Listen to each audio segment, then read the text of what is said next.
ॐ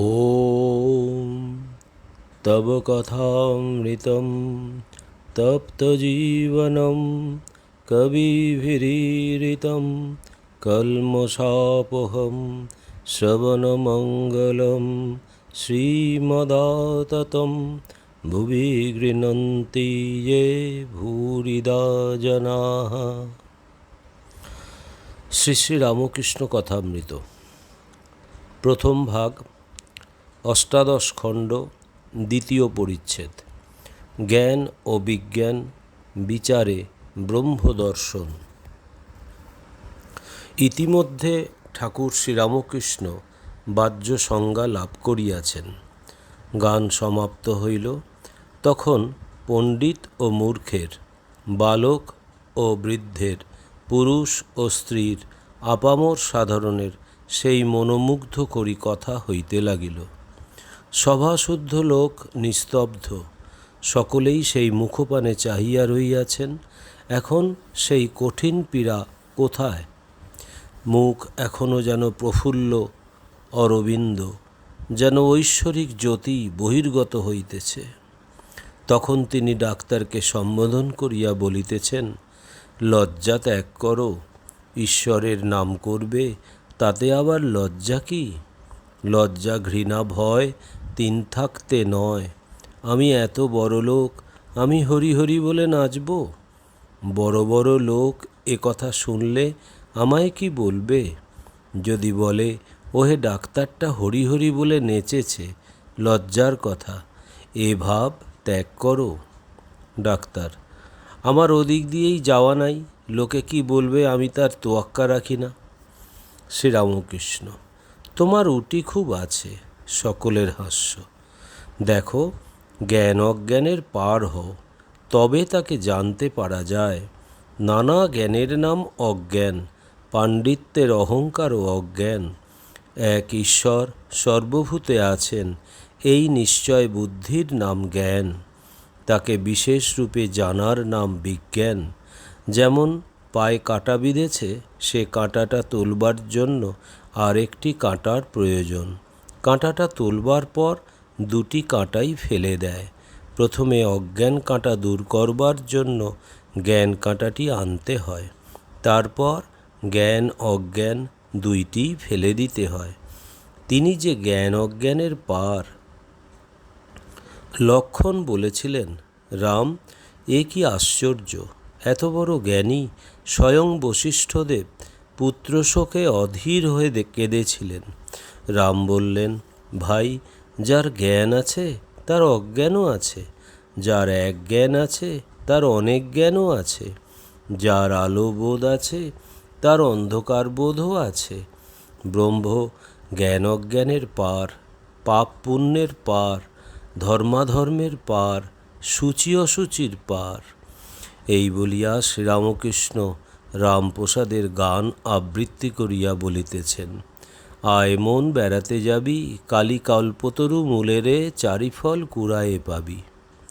অবাং মনস গোচরম, ব্রহ্মের স্বরূপ বুঝানো যায় না। শ্যাম বসু, দুই কাঁটা ফেলে দেওয়ার পর কি থাকবে? শ্রীরামকৃষ্ণ, নিত্য শুদ্ধ বোধ রূপম। তা তোমায় কেমন করে বুঝাবো? যদি কেউ জিজ্ঞাসা করে, ঘি কেমন খেলে, তাকে এখন কি করে বুঝাবে? হদ্দ বলতে পারো কেমন ঘি না যেমন ঘি। একটি মেয়েকে তার একটি সঙ্গী জিজ্ঞাসা করেছিল, তোর স্বামী এসেছে? আচ্ছা ভাই, স্বামী এলে কিরূপ আনন্দ হয়?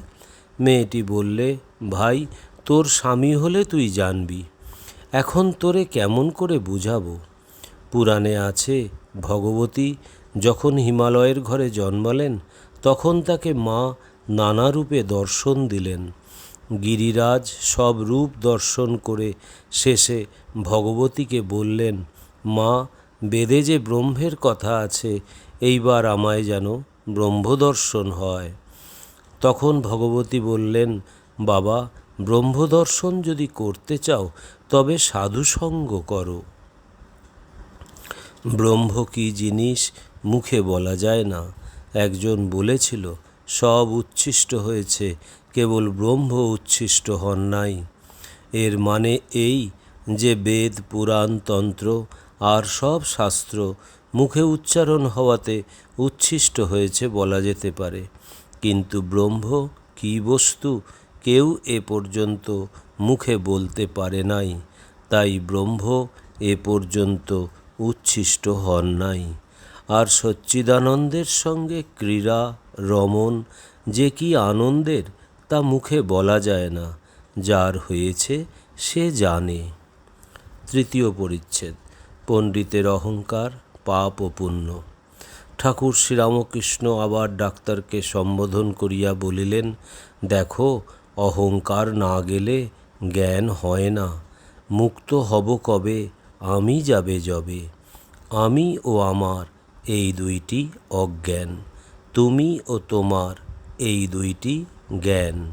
যে ঠিক ভক্ত সে বলে, হে ঈশ্বর, তুমিই কর্তা, তুমিই সব করছো, আমি কেবল যন্ত্র, আমাকে যেমন করাও তেমনই করি। আর এসব তোমার ধন, তোমার ঐশ্বর্য, তোমার জগৎ, তোমারই গৃহ পরিজন, আমার কিছু নয়। আমি দাস, তোমার যেমন হুকুম সেইরূপ সেবা করবার আমার অধিকার। যারা একটু বইটই পড়েছে অমনি তাদের অহংকার এসে জোটে। ঠাকুরের সঙ্গে ঈশ্বরীয় কথা হয়েছিল। সে বলে, ওসব আমি জানি। আমি বললুম, যে দিল্লি গেছিল সে কি বলে বেড়ায় আমি দিল্লি গেছি? আর জাঁক করে যে বাবু, সে কি বলে আমি বাবু?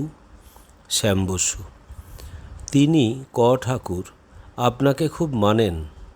শ্রীরামকৃষ্ণ: ওগো, বলবো কি, দক্ষিণেশ্বরে কালীবাড়িতে একটি মেথরানির যে অহংকার, তার গায়ে দু একখানা গহনা ছিল। সে যে পথ দিয়ে আসছিল সেই পথে দু একজন লোক তার পাশ দিয়ে চলে যাচ্ছিল। মেথরানি তাদের বলে উঠল, এই সরে যা। তা অন্য লোকের অহংকারের কথা আর কি বলবো? শ্যাম বসু: মহাশয়, পাপের শাস্তি আছে, অথচ ঈশ্বর সব করছেন, এ কীরকম কথা? শ্রীরামকৃষ্ণ: কি তোমার সোনার বেনের বুদ্ধি? নরেন্দ্র: সোনার বেনে বুদ্ধি অর্থাৎ ক্যালকুলেটিং বুদ্ধি। শ্রীরামকৃষ্ণ: ওরে পোদ, তুই আম খেয়ে নে। বাগানে কত শত গাছ আছে, কত হাজার ডাল আছে, কত কোটি পাতা আছে, এসব হিসাবে তোর কাজ কি? তুই আম খেতে এসেছিস, আম খেয়ে যা। শ্যাম বসুর প্রতি: তুমি এ সংসারে ঈশ্বর সাধন জন্য মানব জন্ম পেয়েছ। ঈশ্বরের পাদপদ্মে কীরূপে ভক্তি হয় তাই চেষ্টা করো। তোমার এত শত কাজ কি? ফিলোজফি লয়ে বিচার করে তোমার কি হবে? দেখো, আতপো মদে তুমি মাতাল হতে পারো। সুরির দোকানে কত মন মদ আছে, এ হিসাবে তোমার কি দরকার? ডাক্তার: আর ঈশ্বরের মদ ইনফাইনাইট, সে মদের শেষ নাই। শ্রীরামকৃষ্ণ শ্যাম বসুর প্রতি: আর ঈশ্বরকে আমমুক্তারি দাও না, তার উপর সব ভার দাও। সৎলোককে যদি কেউ ভার দেয়, তিনি কি অন্যায় করেন? পাপের শাস্তি দিবেন কি না দিবেন সে তিনি বুঝবেন। ডাক্তার: তার মানে কি আছে তিনিই জানেন, মানুষ হিসেবে করে কি বলবে? তিনি হিসাবের পার। শ্রীরামকৃষ্ণ শ্যাম বসুর প্রতি: তোমাদের ওই এক। কলকাতার লোকগুলো বলে ঈশ্বরের বৈষম্য দোষ, কেননা তিনি একজনকে সুখে রেখেছেন, একজনকে দুঃখে রেখেছেন। শালাদের নিজের ভিতরও যেমন ঈশ্বরের ভিতরও তেমনি দেখে। হেম দক্ষিণেশ্বরে যেত, দেখা হলেই আমায় বলতো, কেমন ভট্টাচার্য মশাই, জগতে এক বস্তু আছে, মানো? ঈশ্বর লাভ যে মানুষ জীবনের উদ্দেশ্য, তা কম লোকই বলে। ওম নিরঞ্জনম নিত্যম অনন্তরূপম ভক্তানুকম্পাধীত বিগ্রহং বৈ ঈশাবতারম পরমেশমিড্ডম তং রামকৃষ্ণম শিরসা নমামহম। শ্রীরামকৃষ্ণ অর্পণমস্তু।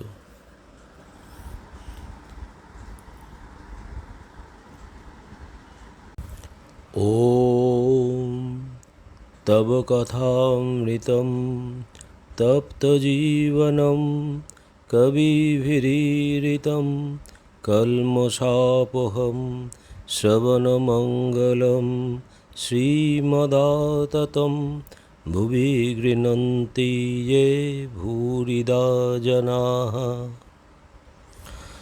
শ্রী শ্রী রামকৃষ্ণ কথামৃত প্রথম ভাগ, অষ্টাদশ খণ্ড, দ্বিতীয় পরিচ্ছেদ। জ্ঞান ও বিজ্ঞান বিচারে ব্রহ্মদর্শন। ইতিমধ্যে ঠাকুর শ্রীরামকৃষ্ণ বাহ্য সংজ্ঞা লাভ করিয়াছেন। গান সমাপ্ত হইল, তখন পণ্ডিত ও মূর্খের, বালক ও বৃদ্ধের, পুরুষ ও স্ত্রীর, আপামর সাধারণের সেই মনোমুগ্ধকরী কথা হইতে লাগিল। সভাশুদ্ধ লোক নিস্তব্ধ, সকলেই সেই মুখপানে চাহিয়া রহিয়াছেন। এখন সেই কঠিন পীড়া কোথায়? মুখ এখনও যেন প্রফুল্ল অরবিন্দ, যেন ঐশ্বরিক জ্যোতি বহির্গত হইতেছে। তখন তিনি ডাক্তারকে সম্বোধন করিয়া বলিতেছেন, লজ্জা ত্যাগ করো, ঈশ্বরের নাম করবে, তাতে আবার লজ্জা কি? লজ্জা ঘৃণা ভয় তিন থাকতে নয়। আমি এত বড় লোক, আমি হরি হরি বলে নাচব? বড় বড় লোক এ কথা শুনলে আমায় কি বলবে? যদি বলে, ওহে ডাক্তারটা হরি হরি বলে নেচেছে, লজ্জার কথা, এ ভাব ত্যাগ করো। ডাক্তার, আমার ওদিক দিয়েই যাওয়া নাই, লোকে কি বলবে আমি তার তোয়াক্কা রাখি না। শ্রীরামকৃষ্ণ, তোমার উটি খুব আছে। সকলের হাস্য। দেখো, জ্ঞান অজ্ঞানের পার হও, তবে তাকে জানতে পারা যায়। নানা জ্ঞানের নাম অজ্ঞান, পাণ্ডিত্যের অহংকারও অজ্ঞান। এক ঈশ্বর সর্বভূতে আছেন, এই নিশ্চয় বুদ্ধির নাম জ্ঞান। তাকে বিশেষ রূপে জানার নাম বিজ্ঞান। যেমন পায়ে কাঁটা বিঁধেছে, সে কাঁটাটা তুলবার জন্য আর একটি কাঁটার প্রয়োজন। কাঁটাটা তুলবার পর দুটি কাঁটাই ফেলে দেয়। প্রথমে অজ্ঞান কাঁটা দূর করবার জন্য জ্ঞান কাঁটাটি আনতে হয়, তারপর জ্ঞান অজ্ঞান দুইটিই ফেলে দিতে হয়। তিনি যে জ্ঞান অজ্ঞানের পার। লক্ষণ বলেছিলেন, রাম, এ কি আশ্চর্য! এত বড় জ্ঞানী স্বয়ং বশিষ্ঠদেব পুত্রশোকে অধীর হয়ে কেঁদেছিলেন। রাম বললেন, ভাই, যার জ্ঞান আছে তার অজ্ঞানও আছে, যার এক জ্ঞান আছে তার অনেক জ্ঞানও আছে, যার আলো বোধ আছে তার অন্ধকার বোধও আছে। ব্রহ্ম জ্ঞান অজ্ঞানের পার, পাপ পুণ্যের পার, ধর্মাধর্মের পার, সূচি অসুচির পার।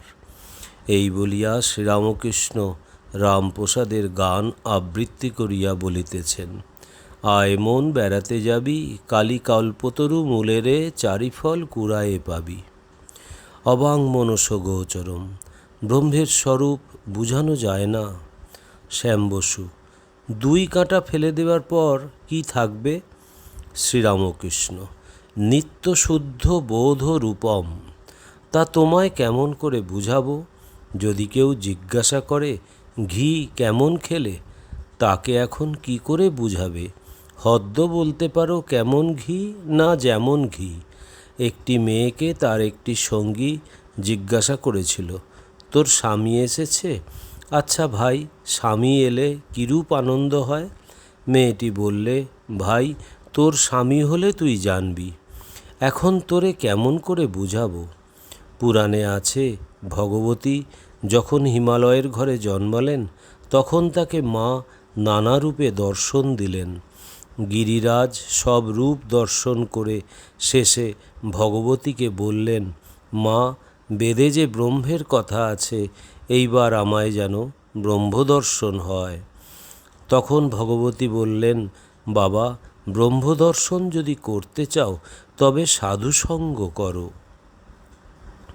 ব্রহ্ম কী জিনিস মুখে বলা যায় না। একজন বলেছিল, সব উচ্ছিষ্ট হয়েছে, কেবল ব্রহ্ম উচ্ছিষ্ট হন নাই। এর মানে এই যে বেদ, পুরাণ, তন্ত্র আর সব শাস্ত্র মুখে উচ্চারণ হওয়াতে উচ্ছিষ্ট হয়েছে বলা যেতে পারে, কিন্তু ব্রহ্ম কী বস্তু কেউ এ পর্যন্ত মুখে বলতে পারে নাই, তাই ব্রহ্ম এ পর্যন্ত উচ্ছিষ্ট হন নাই। আর সচ্চিদানন্দের সঙ্গে ক্রীড়া রমণ যে কি আনন্দের তা মুখে বলা যায় না, যার হয়েছে সে জানে। তৃতীয় পরিচ্ছেদ, পণ্ডিতের অহংকার, পাপ ও পুণ্য। ঠাকুর শ্রীরামকৃষ্ণ আবার ডাক্তারকে সম্বোধন করিয়া বলিলেন, দেখো, অহংকার না গেলে জ্ঞান হয় না। মুক্ত হব কবে? আমি যাবে যবে। আমি ও আমার এই দুইটি অজ্ঞান, তুমি ও তোমার এই দুইটি জ্ঞান। যে ঠিক ভক্ত সে বলে, হে ঈশ্বর, তুমি কর্তা, তুমি সব করছো, আমি কেবল যন্ত্র, আমাকে যেমন করাও তেমনই করি। আর এসব তোমার ধন, তোমার ঐশ্বর্য, তোমার জগৎ, তোমারই গৃহ পরিজন, আমার কিছু নয়। আমি দাস, তোমার যেমন হুকুম সেইরূপ সেবা করবার আমার অধিকার। যারা একটু বইটই পড়েছে অমনি তাদের অহংকার এসে জোটে। ক ঠাকুরের সঙ্গে ঈশ্বরীয় কথা হয়েছিল। সে বলে, ওসব আমি জানি। আমি বললুম, যে দিল্লি গেছিল সে কি বলে বেড়ায় আমি দিল্লি গেছি? আর জাঁক করে যে বাবু, সে কি বলে আমি বাবু? শ্যাম বসু: তিনি ক ঠাকুর আপনাকে খুব মানেন। শ্রীরামকৃষ্ণ: ওগো, বলবো কি, দক্ষিণেশ্বরে কালীবাড়িতে একটি মেথরানির যে অহংকার, তার গায়ে দু একখানা গহনা ছিল। সে যে পথ দিয়ে আসছিল সেই পথে দু একজন লোক তার পাশ দিয়ে চলে যাচ্ছিল। মেথরানি তাদের বলে উঠল, এই সরে যা। তা অন্য লোকের অহংকারের কথা আর কি বলবো? শ্যাম বসু: মহাশয়, পাপের শাস্তি আছে, অথচ ঈশ্বর সব করছেন, এ কীরকম কথা? শ্রীরামকৃষ্ণ: কি তোমার সোনার বেনের বুদ্ধি? নরেন্দ্র: সোনার বেনে বুদ্ধি অর্থাৎ ক্যালকুলেটিং বুদ্ধি। শ্রীরামকৃষ্ণ: ওরে পোদ, তুই আম খেয়ে নে। বাগানে কত শত গাছ আছে, কত হাজার ডাল আছে, কত কোটি পাতা আছে, এসব হিসাবে তোর কাজ কি? তুই আম খেতে এসেছিস, আম খেয়ে যা। শ্যাম বসুর প্রতি: তুমি এ সংসারে ঈশ্বর সাধন জন্য মানব জন্ম পেয়েছ। ঈশ্বরের পাদপদ্মে কীরূপে ভক্তি হয় তাই চেষ্টা করো। তোমার এত শত কাজ কি? ফিলোজফি লয়ে বিচার করে তোমার কি হবে? দেখো, আতপো মদে তুমি মাতাল হতে পারো। সুরির দোকানে কত মন মদ আছে, এ হিসাবে তোমার কি দরকার? ডাক্তার: আর ঈশ্বরের মদ ইনফাইনাইট, সে মদের শেষ নাই। শ্রীরামকৃষ্ণ শ্যাম বসুর প্রতি: আর ঈশ্বরকে আমমুক্তারি দাও না, তার উপর সব ভার দাও। সৎলোককে যদি কেউ ভার দেয়, তিনি কি অন্যায় করেন? পাপের শাস্তি দিবেন কি না দিবেন সে তিনি বুঝবেন। ডাক্তার: তার মানে কি আছে তিনিই জানেন। মানুষ হিসেবে করে কি বলবে? তিনি হিসাবের পার। শ্রীরামকৃষ্ণ শ্যাম বসুর প্রতি: তোমাদের ওই এক। কলকাতার লোকগুলো বলে ঈশ্বরের বৈষম্য দোষ, কেননা তিনি একজনকে সুখে রেখেছেন, একজনকে দুঃখে রেখেছেন। শালাদের নিজের ভিতরও যেমন ঈশ্বরের ভিতরও তেমনি দেখে। হেম দক্ষিণেশ্বরে যেত, দেখা হলেই আমায় বলতো, কেমন ভট্টাচার্য মশাই, জগতে এক বস্তু আছে, মানো? ঈশ্বর লাভ যে মানুষ জীবনের উদ্দেশ্য, তা কম লোকই বলে। ওম নিরঞ্জনম নিত্যম অনন্তরূপম ভক্তানুকম্পাধীত বিগ্রহং বৈ ঈশাবতারম পরমেশমিড্ডম তং রামকৃষ্ণম শিরসা নমামহম। শ্রীরামকৃষ্ণ অর্পণমস্তু।